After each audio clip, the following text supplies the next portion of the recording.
হুজুর, আমি একটা কথা বলতে চাচ্ছি। আমাদের এই সমাজে, আমাদের মহল্লায় 15 থেকে 1600 ঘর আছে, অথচ ফজর নামাজের ওয়াক্তে কোনো লোকই নেই। 5 থেকে 6 জন লোক আমরা নামাজ পড়ি। হ্যাঁ জি জি। এত অবক্ষয়, এত অবনতি, আমাদের মনটাও খুব খারাপ হয়ে যায়। এত ভালো মসজিদ, এত বড় মসজিদ, কিন্তু লোকজন নেই, নামাজের কোনো লোক নেই, ফজর নামাজের লোকই আসেন। এরকম হলে তা কেমন করে তাহলে আমরা অন্যান্য ছেলে মেয়েদেরকে কেমন করে করি? যারা যুবক শ্রেণী আছে তাদেরকেও তো আমরা সমাজে আনতে পারতেছি না, আমরা নামাজে আনতে পারতেছি না। ভাইজান, আপনি ঠিক বলছেন, কারণ তাদের ভিতরে মহান আল্লাহ তাআলার ভয় নেই।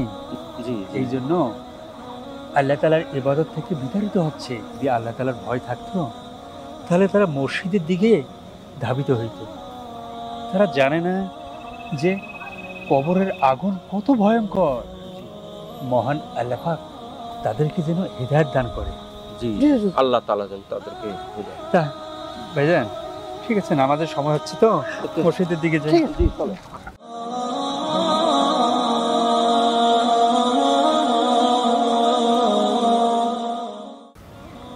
বাবা, আমাদের মসজিদের ইমাম সাহেব আসতেছে না, কাম সারা তো এবার সামনাসামনি করলে তো মসজিদে নিয়ে যাবে, নামাজ পড়তে যাবে, আমি তো ওদিকে যাব না।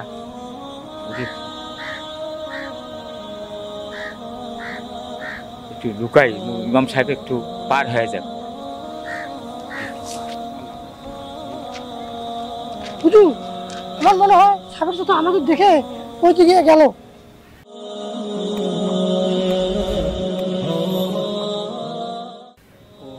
হয়তো বা ওনার তাল থাকতে পারে। জি, আচ্ছা চলেন মসজিদে, চলেন চলেন।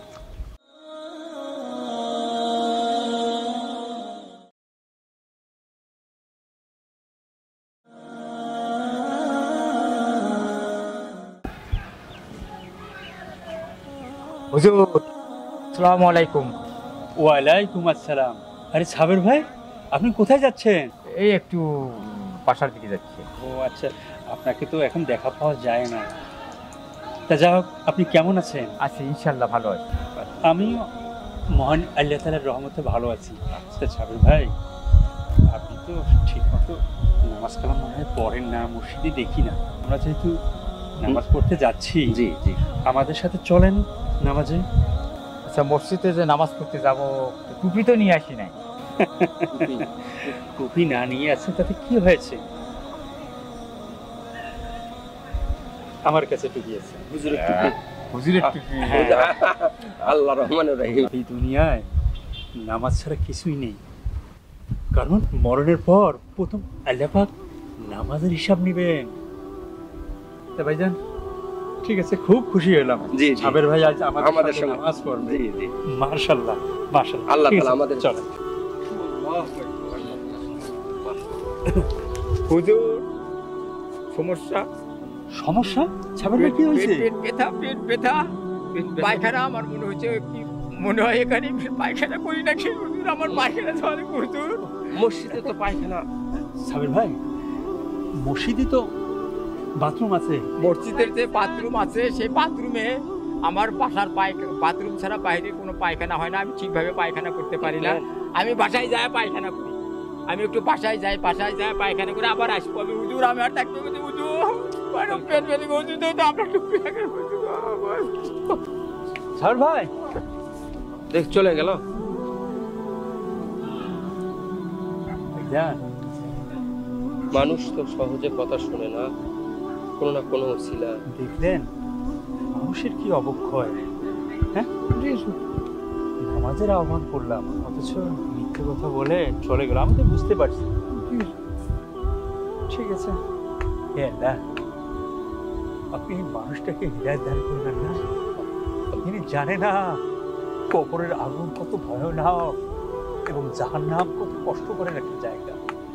আচ্ছা ঠিক আছে, চল। আল্লাহ সবাইকে মাফ করুন। আল্লাহ, কি আগুন, কি যন্ত্রণা, কি পাপ আমি করেছি। এত আগুন, আগুন আর আগুন দাউ দাউ করে চলতেছে। আমি আগুনের কুণ্ডের মতো পড়ে গেছি।